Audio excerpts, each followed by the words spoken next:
நான் உண்மையை சொல்லணும்னா ரொம்ப எதிர்பார்த்த மாதிரி தான் போச்சு. ஏன்னா எனக்கு எப்படி தெரியும், நம்ம பிக் பாஸ் பொறுத்த வரைக்கும் இந்த ஃபர்ஸ்ட் ஒரு 4 வாரத்துக்கு வெளியே அனுப்புறதுக்குன்னே ஒரு 5 டிக்கெட்டை உள்ள அனுப்புவாங்க.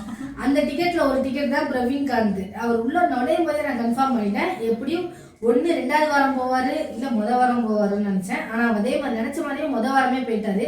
எல்லாரும் தப்பா நினைச்சிட்டு இருக்காங்க. எல்லாருமே சொல்றதுன்னா திவாகர் வெளியே போயிடுவாரு, வாரத்துல அரோரா வெளியே போயிடுவாங்க. கண்டிப்பா இந்த டிக்கெட்டை வெளியே அனுப்ப மாட்டாங்க. ஏன்னா அவங்க சொன்னாலும் சொல்லாட்டாலும் நம்மளுக்கு பேசப்படுற ஒரு கேரக்டர் அப்படின்னா திவாகர், விஜய், பார்வதி, அரோரா, அதை தாண்டி பார்த்தீங்கன்னா கடையரசன், இந்த 4 டிக்கெட்டுமே நம்ம பேசப்படுற ஒரு பொருள் அப்படின்னு கூட சொல்லலாம். ஒரு ஏன் அவங்க வெளியே அனுப்பலன்னா, ஏன்னா அவங்க தான் கண்டென்ட் கொடுக்குறாங்க, அதுதான் மெயின்.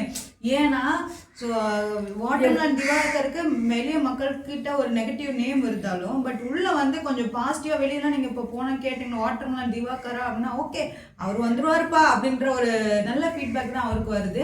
அண்ட் அதே மாதிரி அகோரி கலையரசன் அவரும் இவர் என்ன இப்படியா யாரா சாமி இவன் அப்படின்ற மாதிரி போயிடுச்சு. ஏன்னா அவரோட ஹிஸ்ட்ரி வந்து பார்க்க வேற லெவலில் இருக்கு.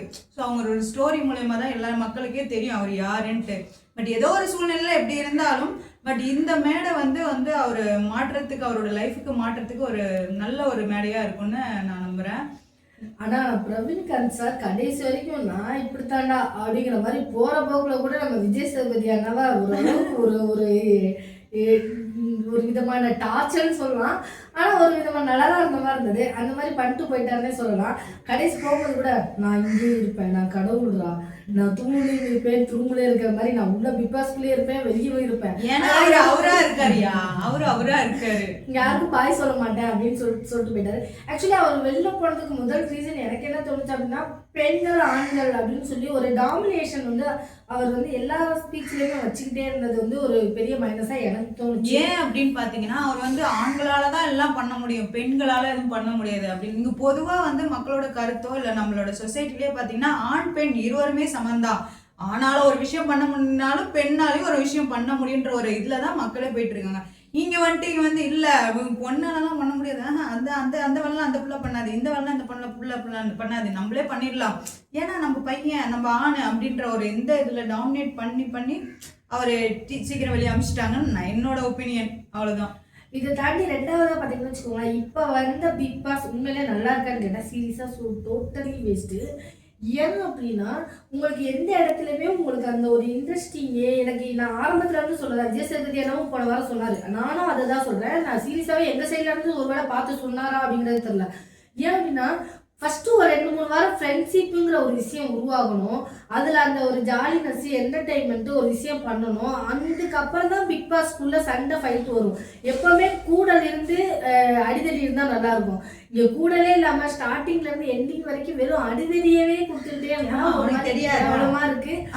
சண்டை போட்டா வலிக்குது, ப்ளீஸ் தலை வலிக்குது விட்டுருக்கியா அப்படின்னு கேட்குற அளவுக்கு இருக்கு. என்னப்பா நீங்க அங்க சண்டை போட்டுக்கிறீங்க, உங்களை வந்து கேமரா ஃபோக்கஸ் பண்ண நீங்க ஏதோ புதுசா கண்டென்ட் ட்ரை பண்றேன்னு அந்த பேர்ல இருக்கிறவங்களெல்லாம் கோமாளித்தனமா ஐயோ நாங்களே உங்க ஷோ வந்து உட்காந்து 24 hours பாக்குறேன்னா நமக்கு எடிச்சலாம் ஆகுமா ஆகுதா?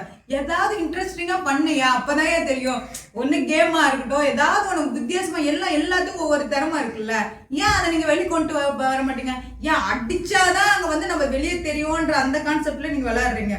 நீ அடிச்சுக்கிட்டாலும் நீ சண்டை போட்டாலும் நமக்கு ஒரு யூஸும் கிடையாது. என்ன மக்களுக்கே நினைப்பாங்க, ஐயே இந்த ஷோ எதுக்கு, தேவையே கிடையாது, வேஸ்ட் அப்படின்னு நினைச்சிருவாங்க. ஏன்னா நீங்க எப்ப பார்த்தாலும் ஃபர்ஸ்ட் டேல இருந்து இப்போ 8 நாள் ஆகுது, 8 நாளுமே நீங்க அடிச்சுக்கிட்டே கிடைக்கிறீங்க, சண்டை போட்டே கிடைக்கிறீங்க. யூஸ்ஃபுல்லா எதுவும் நீங்க மக்களுக்கு சொன்ன மாதிரியோ இல்ல எங்கள்கிட்ட இந்த டேலண்ட் இருக்குன்னு வெளியே எக்ஸ்போஸ் பண்ண மாதிரி யாருக்குமே தெரியல. மொக்கையா போயிட்டு இருக்கு இந்த கேமு. எனக்கு தெரிஞ்சு ஏன் இந்த பிக் பாஸ் சீசன் 9 வச்சிருக்காங்கன்ற ஒரு கேள்விக்குறிதான். எனக்குமே அப்படிதான். ஏன் அப்படின்னா இந்த விஜய், பார்வதி அண்ட் திவாகர் இவங்க 2 பேருமே வந்து எல்லாரோட முகத்திலேயே கிழிக்கிறோம்னு சொல்லி ஒரு விஷயம் பண்றாங்க. ஆனா அவங்க முகத்துல கிழியுதோ எங்களுக்கா ரத்த கண்ணீரே வருது. ஏமா அவர் வேலை வெட்டியே இல்லையம்மா, ஏமா கொஞ்ச நேரம் எல்லாரும் ஜாலியா இருக்க விடுமா, ஜாலியா பேச விடு. அதை விட்டு போட்டு ஒரு டீம்ல இருந்து இன்னொரு டீமை எழுப்புறேன்னு சொல்லி டங்கு மியூசிக் இருந்தாவே ஏதாவது சண்டை என்ன எழுப்பாத நான் நல்லா தூங்கிட்டு இருக்கேன்னு ஒரு காண்டு வரும். நீங்க என்னன்னா அந்த லக்ஸரி ரூம்ல இருக்கவங்க எல்லாம் லைனா தூங்கிட்டு இருக்காங்க, நார்மல் ரூம்ல இருந்து வந்தவங்க அவங்களை எழுப்பி விடுங்க, இவ்வளவு நேரம் தூங்கிட்டு இருக்காங்க, நம்ம கிட்ட அந்த பவர் இருக்குன்ட்டு போய் கண்ணாடி கிளாஸ் லொட்டுன்னு தட்டுறது, அந்த பக்கம் ஏதாவது பாத்திரத்துல தூக்கி போடுறது. ஐயோ அவங்க என்ன அது ஏதோ கோமாளித்தனமா ஏதோ பண்ணிட்டு இருக்காங்கன்னு மட்டும் தெரியுது. எங்களுக்கு தட்டுல அவங்க ஏசிட்டாங்க, நானே ஏசிட்டா, பேசாம இருடா, டார்ச்சர் பண்ணாதீங்கடா மாதிரி கேம் போயிட்டு இருக்கு. எனக்கு ரெண்டாவது என்னன்னா, இது எல்லாமே குழந்தைத்தனமா இருக்க மாதிரி இருக்கு, ரொம்ப கேவலமா இருக்கு. தயவு செய்து இந்த மாதிரி பண்ணாதீங்க. இதுல வேற பிக் பாஸ் பார்த்துச்சு, இவங்களா ஒரு கண்டென்ட் கொடுக்குறேன்னு சொல்லி நம்மள கொலையா கொள்றாங்க, இது மேல தாக்கு பிடிக்காதுன்னு சொல்லிட்டு உங்களுக்கு 40வது நாள் 50வது நாள் கொடுக்க வேண்டிய பொம்மை டாஸ்க கொடுத்துட்டாங்க. அதுதான் எனக்கு நல்லா தெரிஞ்சிருச்சுங்க. ஒரு 2 வாரத்துக்குள்ள உங்களுக்கு வந்து நிறைய டபுள் எவிக்ஷன் கொடுத்துருவாங்க. 3வது வாரம் 4வது வாரமே இவங்க சரிப்பட்டு வரமாட்டாங்க, இவங்க எல்லாத்தையும் அடிச்சு தோத்துல சொல்லிட்டு வெளியில இருந்து புதுசா உள்ள ஆளை இறக்கிடுவாங்க. இதுக்கு அப்புறம் தான் கண்டென்ட் போகும் அப்படிங்கிற மாதிரி எனக்கு தோணுச்சு. சீரியஸாவே இருக்கிற நீங்க நல்லா ஜாலியா என்ஜாய் பண்ணி மக்கள் சந்தோஷமா சிரிச்சு பாக்குற மாதிரி. ஏன்னா 24/7 உங்களுக்கு பாக்கணும்னே எனக்கு தோணல. நான் முன்னாடிலாம் வந்து அப்படியே அசையாம உட்காந்து பார்ப்பேன். ஆக்சுவலி போன சீசன்ல முத்துக்குமாரனே நம்ம இவங்களாம் பண்ணுவாங்க. ஆமா, அவர் பேசுற அந்த தமிழா இருக்கட்டும், அந்த ஒரு சில விஷயங்கள்லாம் அவ்வளவு சூப்பரா இருந்தது. நம்ம ஜாக்லின் வந்து எவ்வளவுதான் பண்ணாலும் அந்த கியூட்னஸ், அந்த சில விஷயங்கள்லாம் பண்ணும்போது சூப்பரா இருந்துச்சு. பண்ற ரியாக்ஷன்லாம் கியூட்னஸ் நான் சொல்லல, இதெல்லாம் நான் நம்பாதீங்க. கியூட்னஸ்னு ஒண்ணு பண்ணிட்டு இருக்காது, பேர் வியானாவா அந்த பொண்ணு பேரு, கியூட்னஸ் ஏதோ பண்ணிட்டு இருக்க. எனக்கு என்னமோ இதுக்குள்ள அது மனசுல நம்ம இந்த சந்தோஷ் சுப்ரமணியம் படத்துல அதுதாங்க அது நினைச்சிட்டு இருக்கேன். நம்ம ஜெலில ஹாசினி இருக்குல்ல, ஹாசினின்ற மாதிரி அப்படியே ஹாசினியோட அக்கா ஜெராக்ஸ் காப்பி எடுத்த மாதிரி ஹாசினி லெவல்ல பண்ணிட்டு இருக்கீங்க. மண்டில யாரோ வந்து ஹாசினின்னு புகுத்து விட்டாங்கன்னு நினைக்கிறோமா, நீயாவே இருமா, நீ ஏதாவது ஒண்ணு பண்ண. ஆனா இப்படியா பண்ணிட்டு இருந்தா உனக்கு சீக்கிரம் வழி அனுப்பிச்சுட்டுருவாங்க, அவ்வளவுதான். நீங்க என்ன நினைச்சீங்க, நம்ம சௌந்தர்யாவை போன சீசன்ல நீங்க பாக்கலாம்னு நினைக்கிறேன். அதுவும் இப்படிதான் ஃபர்ஸ்ட் ஸ்டார்டிங் பண்ணிட்டு இருந்துச்சு.